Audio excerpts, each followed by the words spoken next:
Le centre de santé secondaire de Niodior accueille des patients des communes de Dionewar, Djirnda et Bassoul, des localités situées dans les îles. La structure sanitaire est confrontée depuis un moment à un manque criant de dispositifs d'évacuation des malades.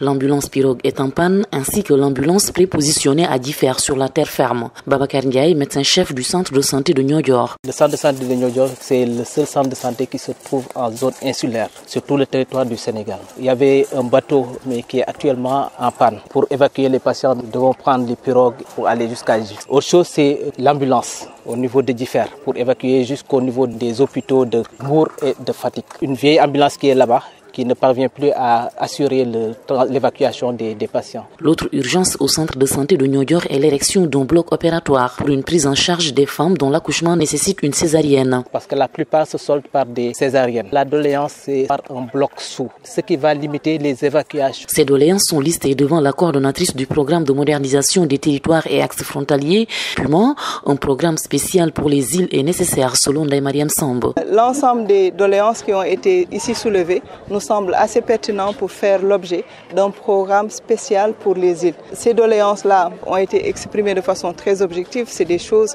qui sont nécessaires à l'épanouissement de ces populations qui sont des citoyens à part entière. En tournée depuis hier dans les îles du Saloum, le Puma a doté les femmes de Djirnda et de Dionewar de gilets de sauvetage et de bien d'autres équipements d'allègement. Dans le lot, il y a également du matériel médical. Sur des équipements dédiés aux femmes, l'échographie, le matériel de thermoablation, notamment avec des gilets, 300 gilets de sauvetage et aussi des moulins et des décortiqueuses à 1000.